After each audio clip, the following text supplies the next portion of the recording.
top off the perfect outfit with Tiff Mansfield.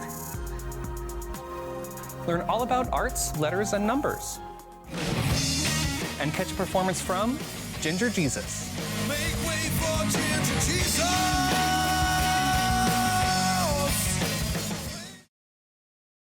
Funding for AHA has been provided by your contribution and by contributions to the WMHT Venture Fund. Contributors include the Leo Cox Beach Philanthropic Foundation, Chet and Karen Alpelka, Robert and Doris Fisher-Melisardi, and the Robeson Family Foundation.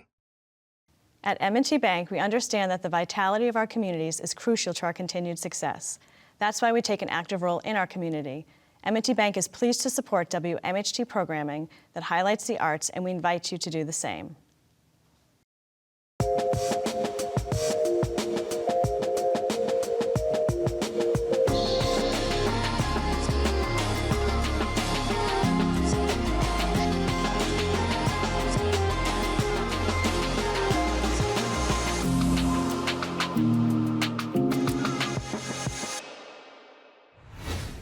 Hi, I'm Matt Rogowitz, and this is AHA, a house for arts, a place for all things creative.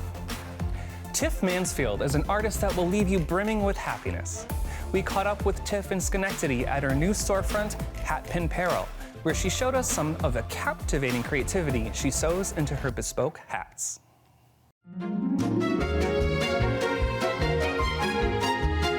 My name is Tiff Mansfield, and I am a milliner. A milliner is a person who makes and trims women's hats. I have, from the time I can remember, admired women's hats, whether they were my grandmother's hats when she was going to church on a Sunday morning, or just being out and about and seeing women's hats in store windows.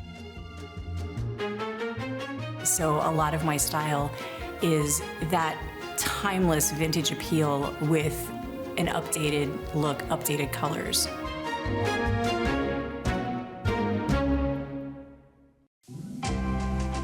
I was an attorney. I was doing estate planning in Virginia and Kentucky for my clients, and was trying desperately to run the household. My husband was in medical residency training, so his schedule was crazy, and I was essentially raising these 3 children on my own. I had a client call me one day, and it was a speakerphone conversation, and my eldest child comes tearing in and says, "Mom, child just flushed a duck down the toilet." Fortunately, my client was a friend and thought it was absolutely hysterical. However, in hindsight, as I was looking at that, I went, it's probably time for a change. A month later, I happened to be in a shoe store in Louisville. This was in January, and the woman at the store, the proprietrix, was going to try to sell me a hat. And I kept telling her, I'm not into hat racing. I don't really have any friends that have derby parties. I don't really have any friends at all because we just moved to town. And my husband comes and says, oh, no, she makes hats. And I looked up at him and said, yeah, sure, I don't make hats. I have no idea where this is coming from. The woman said, oh, well, I'd love to see some of your designs. And I said, oh, absolutely. So I ended up just drawing in an empty notebook that I had, and that was on a Saturday morning, and by Monday morning I had an entire ring notebook full of drawings of hats, and each one excited me more than the last. It honestly felt like somebody had taken a tuning fork and put it right on top of my head. I had never considered myself to be a creative person. I had never considered myself to be an artist of any type. I mean, you get creative with the law, you tend to go to jail. So I was more excited about this than I had been about anything in a very long time. What has always drawn me to vintage accessories and vintage clothes is the fact that they were made so well. You weren't supposed to wear something only a handful of times and then buy another one the next season. You were supposed to wear it for years. Heck, a lot of this stuff you were supposed to pass on to your kids. That's the kind of gold that I have here. My 3 things that have been sort of my guiding lights for this is well-made, well-loved, well-tended.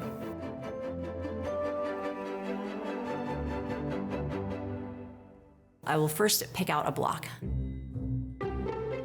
A block is something on which you stretch your material. I have dozens of blocks, most of which are from the 1950s and before, and many of them are actually over 100 years old.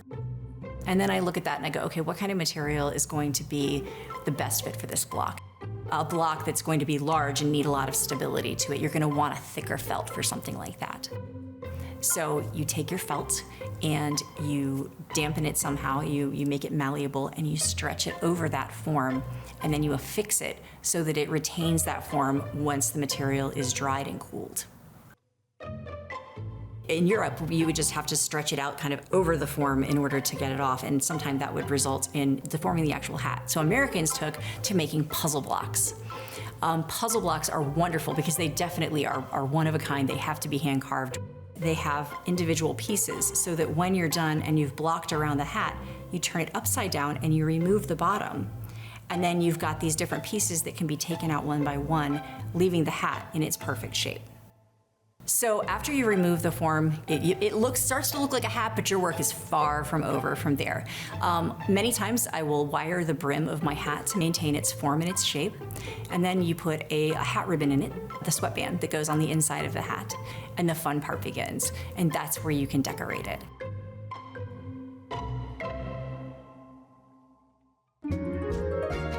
I love sitting here in my shop and watching people pass the windows and look at the hats and smile. There is something inherently playful about hats. They add that pop of standing out from the crowd.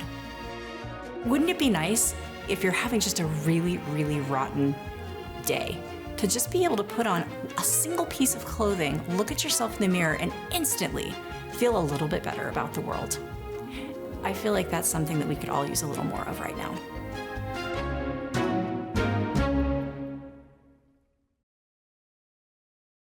Arts, Letters, and Numbers is a nonprofit arts education and publishing organization dedicated to promoting creative exchanges across a wide range of disciplines. Jade Warwick spoke with its founding director, David Gersten, and director of operations, Stephen Lawrence, to learn more about this creative hub in Averill Park, New York. Hey, David and Steve, welcome to A House for Arts today. Explain what Arts, Letters, and Numbers is to a person who just walking up to your space, don't even know what they're getting into. Well, I'd start by saying it's a school, but it's a school that's different than most in the sense that we don't really have a curriculum that exists in advance of the people who are coming. So we bring people from many, many disciplines and also from all over the world. We have probably 50 people on the campus right now, probably from 25 countries. Wow. And many, many disciplines. We have poets, painters, performance artists, plumbers. And the idea is if you get a bunch of people together with a bunch of different ways of knowing, some of that is disciplines, then there's an interaction that starts to happen. And in a way, it's that transformation that is our curriculum, if you will, right? It's constantly evolving. It's kind of like a living system in the sense that depending on who's there, you get a very, different set of questions that people are going after. But we're a school. It's core, nice. Yeah, I spent my whole life in higher education, in art and architecture and engineering, a lot of different disciplines. So what made you start this then, with that being your background? I grew up in Albany, and I went to Albany High, I went to Hackett Middle School, and my family had a large custom truck manufacturing down on in North Albany, down on Broadway. But 40 years ago, I moved to New York, and I went to Cooper Union and started teaching there, and then I was a dean of architecture eventually. And over the years, I ended up doing things in 20 countries. And there was a sort of thing, I kept meeting incredible communities in Bolivia and Beijing and Denmark and Chile. And I just sensed how amazing it would be if they could meet each other. And so that was about 15 years ago that I wanted to build a place where they could. And so I planted it up here because I also wanted people from Albany High and from Troy and Schenectady and this region to be meeting all the incredible people that come to the campus.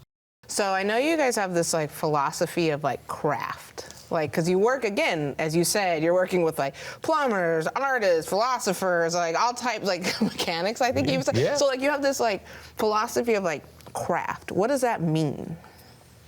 Want to answer that one, Steve? Or is it... Well, yeah. I mean, I'll just quick say, I grew up in craft, and I feel very lucky. When I was a kid, I worked in our truck shop from 5 to 18 years old. Everybody knows music is a culture. It's not just making sound, right? And it's the same with craft, with wood, metal, plumbing, heavy timber, leather work, all of them. So I think bringing many different crafts together, including painting and music and performance art, with welding and heavy timber construction, there's all kinds of shared interactions that can happen. I think it's similar if you were to look for similarities between different people and different cultures. They all have language. And with the arts, all of the arts, even artisanship, but craft itself outside of what wouldn't otherwise typically be considered an art form, all of the arts possess craft. So by using craft as an anchor point, we focus on craft in general, and then as everyone comes into proximity, the discussions around craft, not necessarily just the art or that particular art form, and it opens up a door for interaction where, one of the residents mentioned to me the other day, if you're a master in an art form, it almost requires you to go outside of your form to engage something else on the outside, to learn something new. And then that's required for genius within your own art form. There has to be something else dynamic, integrated. So with the focus of craft, you can touch and draw all those together. Yeah, it's kind of like the catalyst, or the jumping off point. We can to, all dive talk into about everything. craft. Yeah. Right. I love that. So I know arts, letters, and numbers, you said it gives a yes in advance. What does that mean? Why is it important? That's funny. Yes in advance is actually, for me, it's one of the deep parts of the whole project, Partially it has to do with embracing the unpredictable. I often say we don't have a lot of rules at ALN, but one of them is if we know what's going to happen, we don't do it. And the other piece really comes from my sort of decades-long time in higher education, which had to do with a lot of governances and curriculum committees and search committees and, endless sort of control. They present it as quality control, but in my experience, it's actually just control. And I really over time recognized it as systemically detrimental to education, to art, to life. And I realized we didn't need it. And so when I founded Arts, Letters, and Numbers, I really took very seriously this idea, because I've experienced decades of these committees. It's basically older people controlling younger people, right? And eye shifting, vote counting. It's really terrible. And I always say, look, education is an art. It's an art in itself. It's an art of creating atmospheres where people can ask their questions, where people can inhabit their questions. They can go after what they're curious about.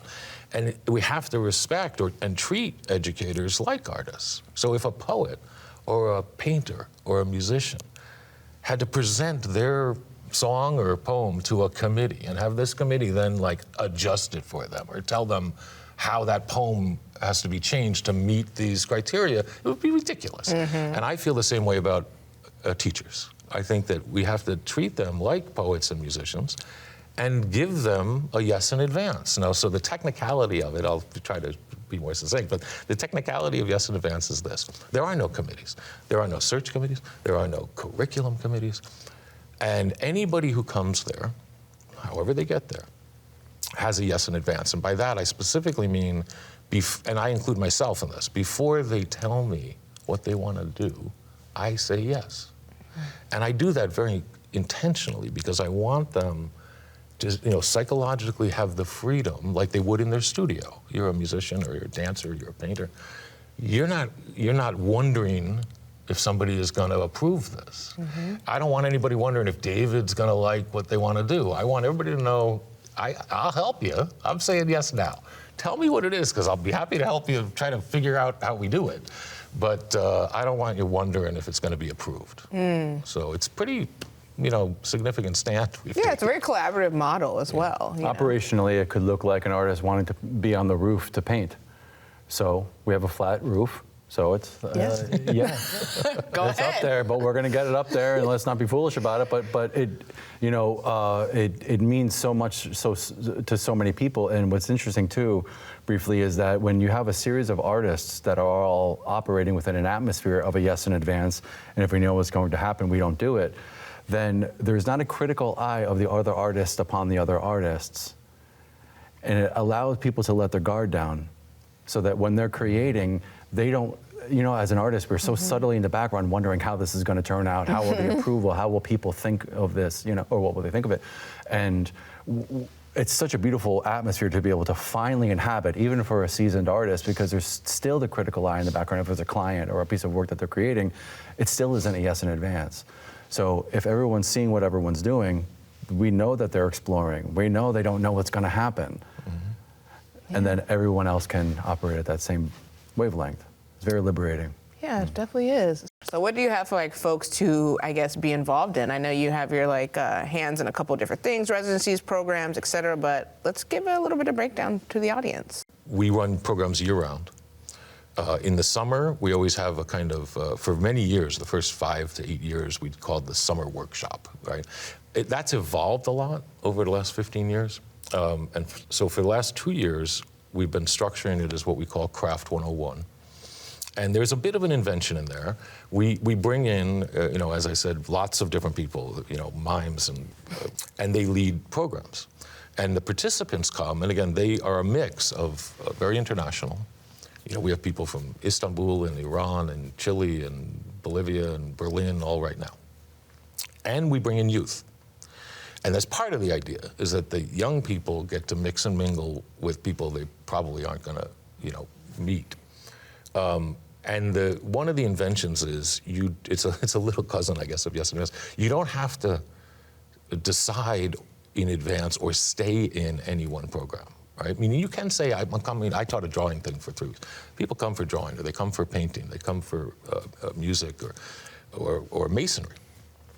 But using your peripheral vision, because a lot's going on at the same time on the campus, you can just go and veer and get involved in something else. So you could be there fixing lights, doing an electric program, fixing lights. But then you're hanging the lights in the barn because there's a theater company that's going to do a play. And you could be a 15-year-old kid who just came from the vocational school to learn electric. Next thing you know, you're in the play, and you start sharing your story, and and so the idea is that it allows a lot of movement of people's questions.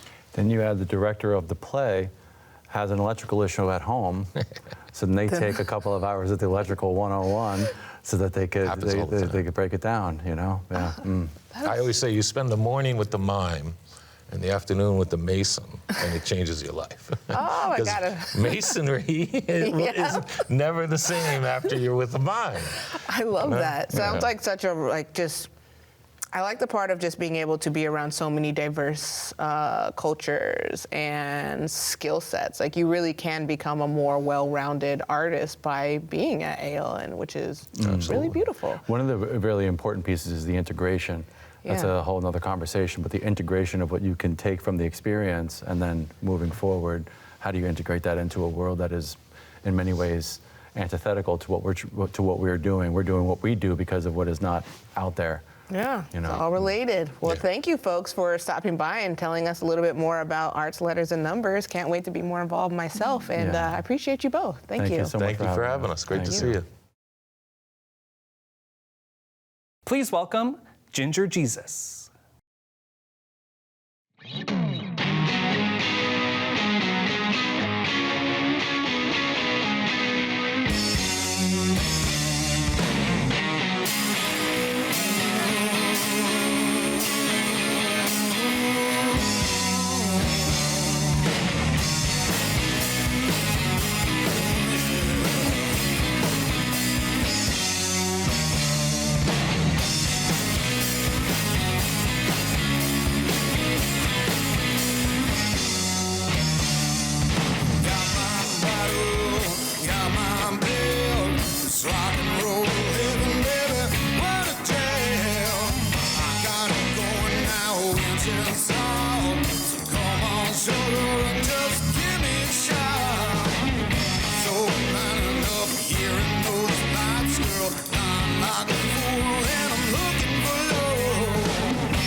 stars in heaven above.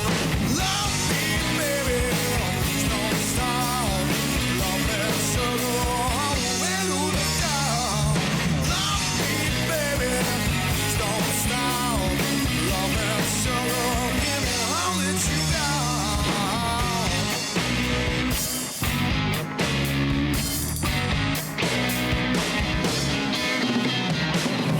Got it going full speed ahead, going off the rails. Now I'm seeing red.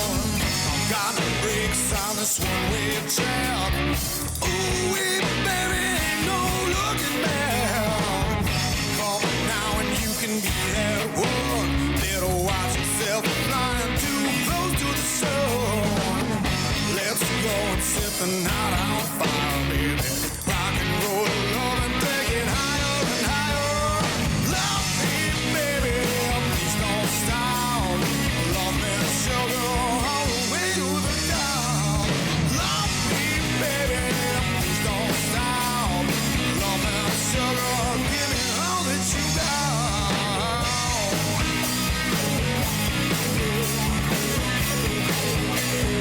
Love me, baby.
dream. Make way for gentle Jesus. Freight train coming through. Make way for gentle Jesus. Freight train coming through.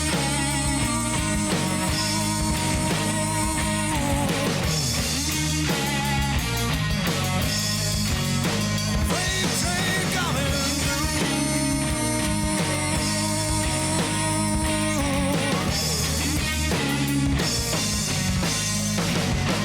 Freight train coming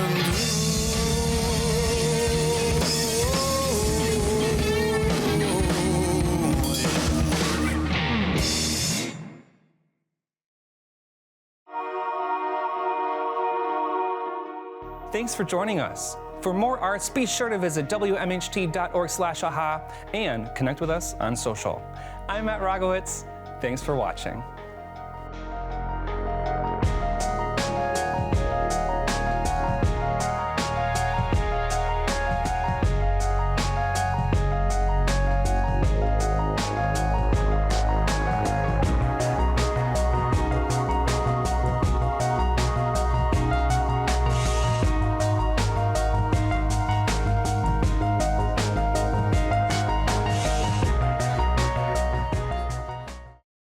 Funding for AHA has been provided by your contribution and by contributions to the WMHT Venture Fund. Contributors include the Leo Cox Beach Philanthropic Foundation, Chet and Karen Alpelka, Robert and Doris Fisher-Melisardi, and the Robeson Family Foundation.